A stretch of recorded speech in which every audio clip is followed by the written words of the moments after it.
Hello दोस्तों, नमस्कार। A1 study point के ऑनलाइन क्लास में आप सभी का हार्दिक स्वागत करते हैं। आज की यह class UP TET complete mathematics के नाम से हम सब जानेंगे। इसमें मैथमेटिक्स के हर वह लेवल की विस्तृत जानकारी दी जाएगी जो यूपी टेट की परीक्षा में पूछे जाते हैं। जैसे कि इससे पहले हमने मैथमेटिक्स का सिलेबस बता दिया है। अब आज से हम लोग शुरू करने वाले हैं संख्या पद्धति, नंबर सिस्टम।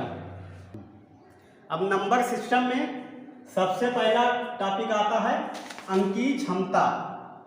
अंकीय क्षमता यानी कि न्यूमेरिकल एबिलिटी। अब इसके अंदर भी सबसे पहले हम लोग देखेंगे इकाई का अंक ज्ञात करना। तो इकाई का अंक हम लोग किस किस तरीके से ज्ञात कर सकते हैं, जैसे कि गुणन फल में इकाई का अंक ज्ञात करना। तो सबसे पहले हम लोग देखेंगे गुणनफल में इकाई का अंक ज्ञात करना। तो चलिए सबसे पहला सवाल सॉल्व करते हैं। 267 गुणे 638 गुणे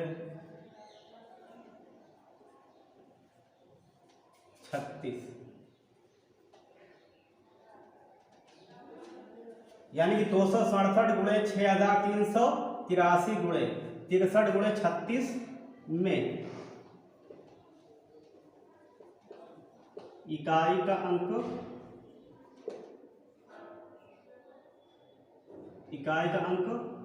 ज्ञात कीजिए।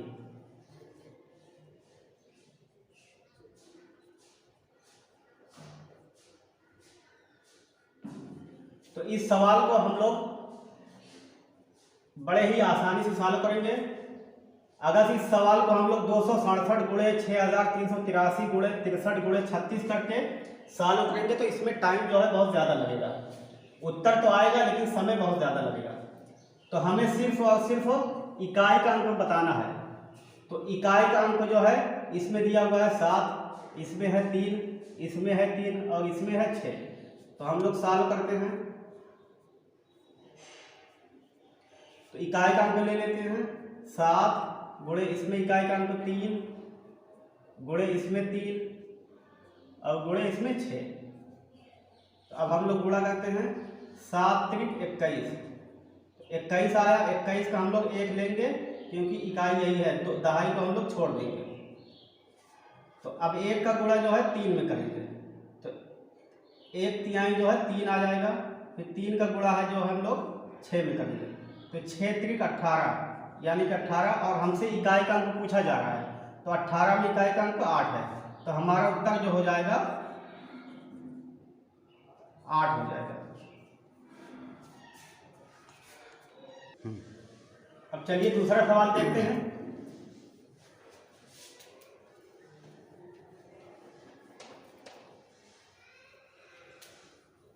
चलिए अब अगला सवाल देखते हैं। 4848 गुणे जो है 25 और है, फिर गुणे 37 गुणे 44 गुणे 99 999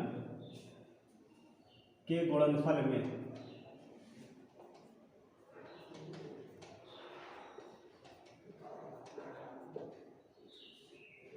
गुणनफल में इकाई का अंक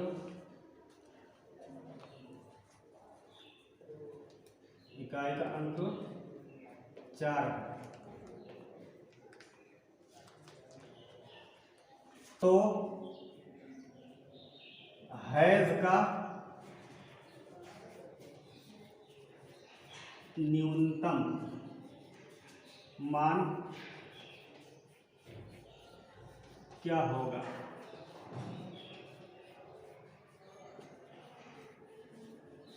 यानी संख्या दी हुई है 4848 गुणे 25 और इसी में हैज भी है गुणे 37 गुणे 44 गुणे 999 के गुणनफल में इकाई का अंक जो है 4 यहाँ पर पहले दिया हुआ है।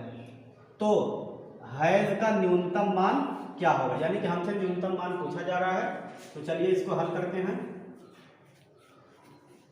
सबसे पहले है 4848 में 8 ले लेते हैं इकाई का अंक, फिर इसमें जो है इकाई का अंक हो गया, फिर गुणे 7 हो गया, फिर गुणे 4 हो गया, फिर गुणे 9 हो गया।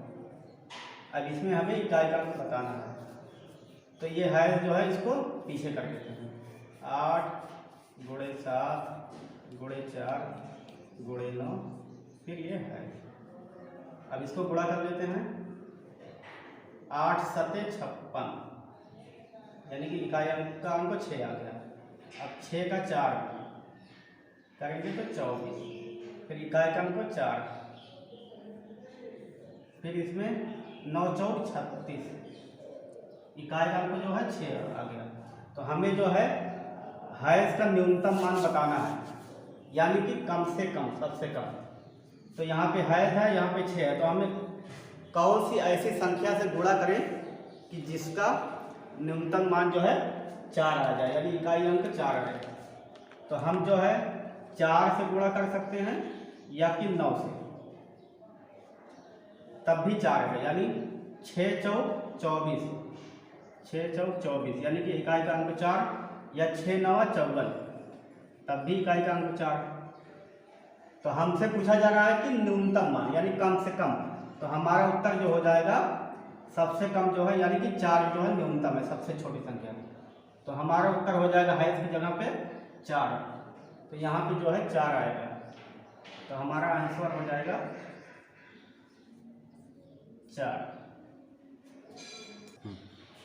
चलिए अब आगे बढ़ते हैं।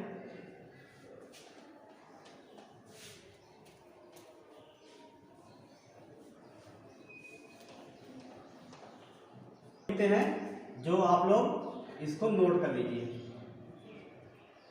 जैसे कि समस्त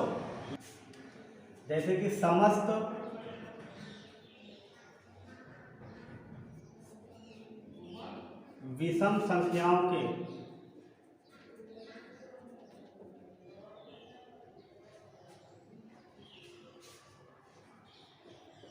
गुणनफल में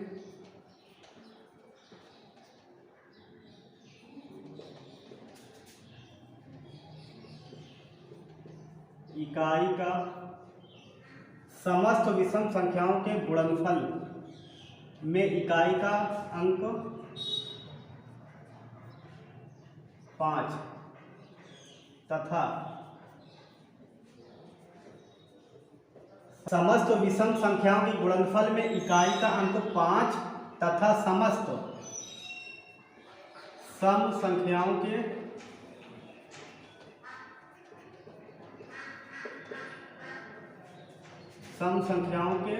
गुणनफल में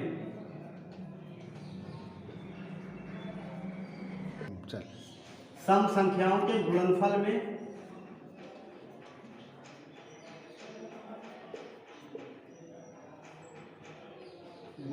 में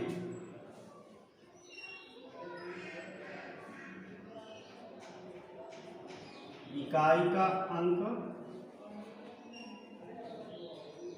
0 होता है।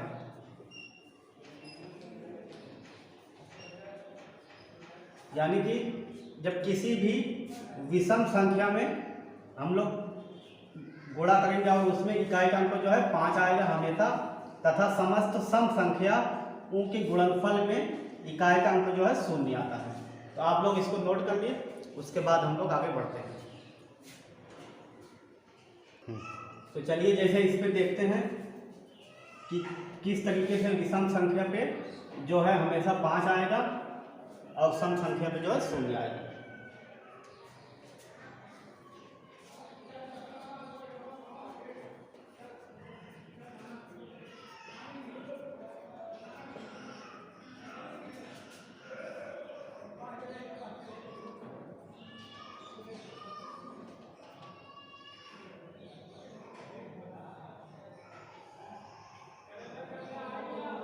समस्त विषम संख्या के गुणनफल में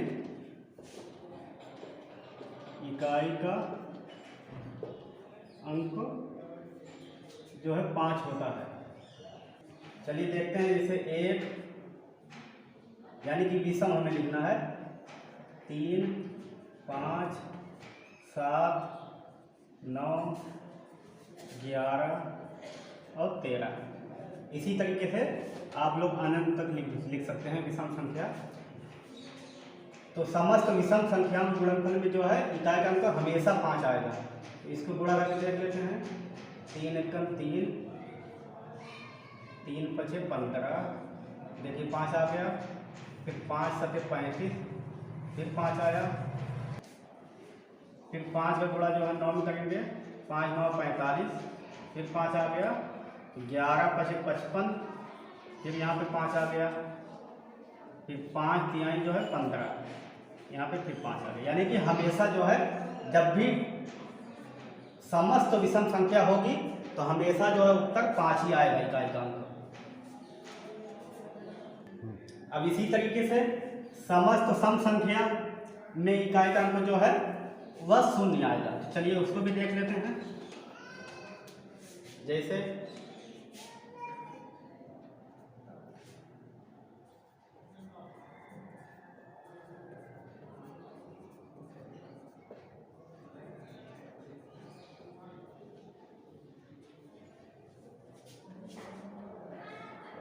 समस्त सम संख्या के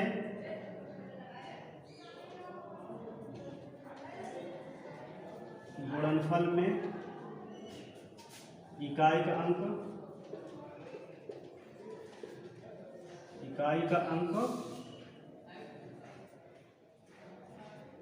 हमेशा जो है 0 आएगा।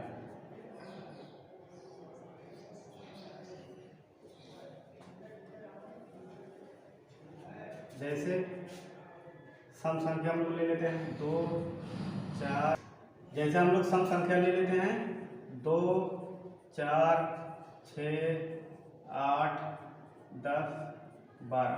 इसी तरीके से जो है अनंत तक आप लोग सम संख्या लिख सकते हैं। तो अब इसका गुणा करेंगे तो हमेशा जो है 0 आएगा। यानी कि 4 गुना 8, 8 छक 48, फिर 8 अठैया 64। यहाँ पे 0 है तो 4 का जो है 0 में गुणा करेंगे तो 0 होगा। अब 0 का किसी भी संख्या में जो गुणा करेंगे तो 0 ही आएगा। तो हमारा उत्तर जो है 0 आएगा। यानी कि समस्त सम संख्याओं के गुणनफल में इकाई का अंक हमेशा 0 आता है। अब इससे आगे देखते हैं कि समस्त अभाज्य संख्याओं के गुणनफल में इकाई का अंक जो है उसमें भी 0 ही आएगा। जैसे लिख लेते हैं नोट्स के अंदर।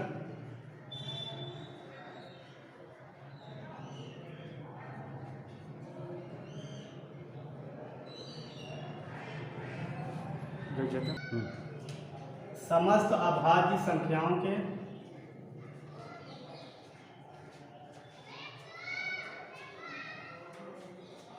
गुणनफल में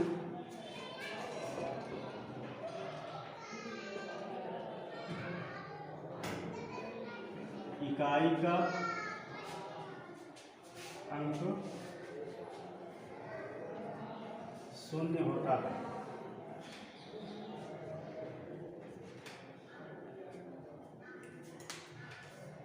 जैसे सवाल लिखते हैं,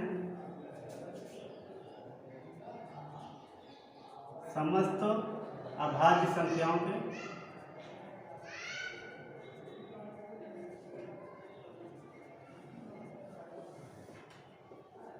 गुणनफल में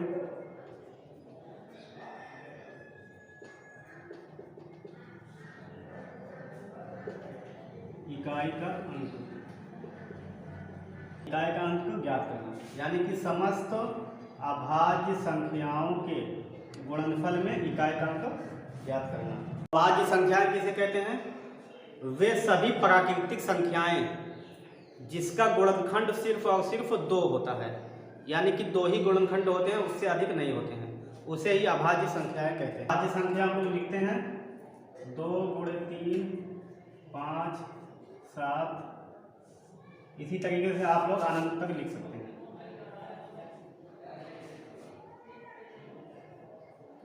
3 दूना 6, 6 पंजे 30। यहाँ पे 0 आ गया, तो 0 का जो साथ में जब गुणा करेंगे तो अब भी शून्य आएगा, यानी कि समस्त अभाज्य जब भी संख्या होगी तो उसका उत्तर जो है हमेशा शून्य आएगा। तो हमारा उत्तर हो जाएगा शून्य। तो यहाँ तक हो गया। अब अभाज्य संख्या किसे कहते हैं, गुणनखंड संख्या किसे कहते हैं। तो अभाज्य संख्या वह होती है जिसका जो है सिर्फ और सिर्फ 2 ही गुणनखंड होते हैं, उससे अधिक नहीं होते हैं, उसे अभाज्य संख्या कहते हैं। और गुणनखंड उसे कहते हैं जिस किसी संख्या का जिस भी संख्या से विभक्त करते हैं, जैसे 2 से विभक्त किए या 4 से, तो इसे ही गुणनखंड कहते हैं, यानी विभक्त करना गुणनखंड कहलाता है। सवाल कर लेते हैं, जैसे कि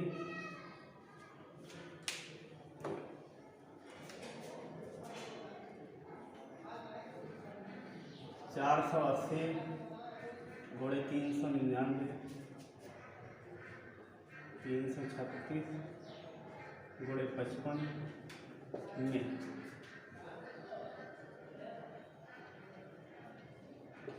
इकाई का अंक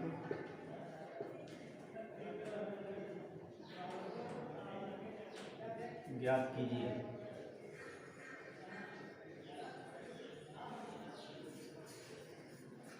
चलिए अब इसका उत्तर आप लोग कमेंट बॉक्स में दीजिएगा, हम भी सॉल्व करा दे रहे हैं।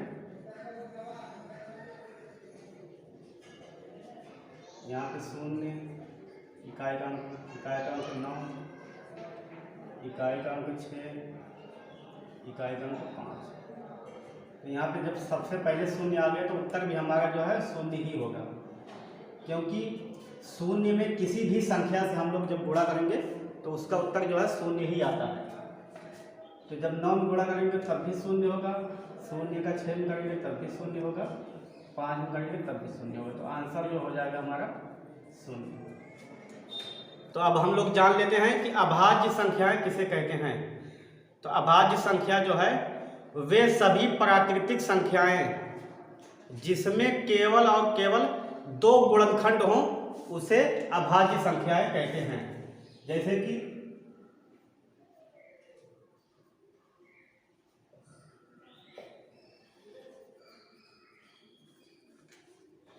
अभाज्य संख्या वे सभी प्राकृतिक संख्याएं जिसमें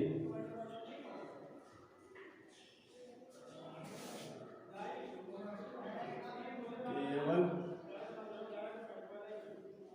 2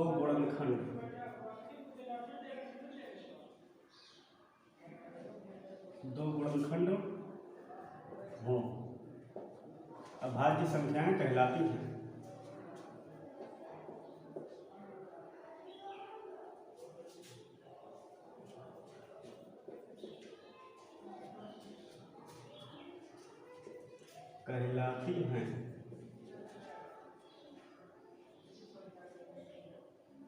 इससे आगे आता है कि गुणनखंड किसे कहते हैं। तो वे सभी संख्याएं जो स्वयं संख्या से और 1 से और अन्य संख्या से विभक्त हो उसे जो है गुणनखंड कहते हैं। तो चलिए यहाँ पे लिख लेते हैं गुणनखंड वे सभी संख्याएं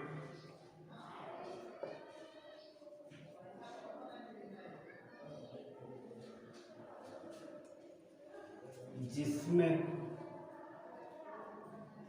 वे सभी संख्याएं जिस किसी से भी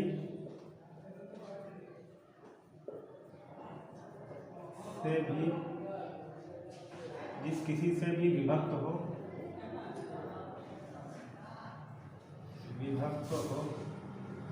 जिस किसी से भी विभक्त हो दिए गए संख्या का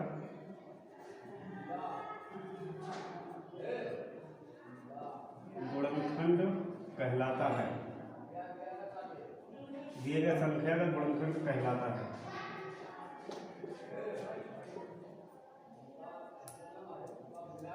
जैसे कोई संख्या ले लेते हैं, मान लीजिए 24 ले लिए, तो ये किससे किससे विभक्त होगी, यानी कि 1 से भी हो जाएगी, 2 से भी होगी, 3 से भी होगी, 3 8 24, और 4 से भी हो जाएगी।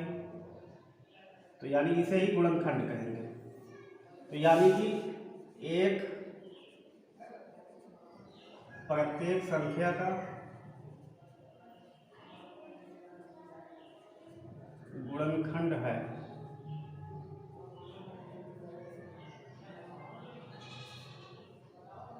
एक जो है प्रत्येक संख्या का गुणनखंड होती है, और एक ना तो भाज्य संख्या है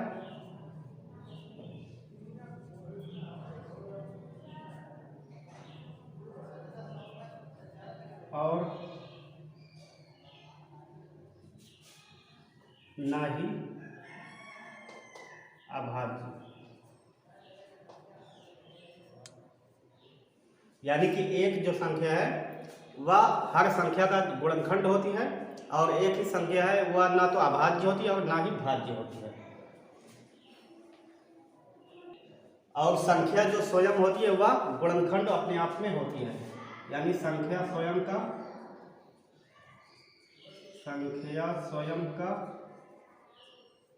गुणनखंड होती है।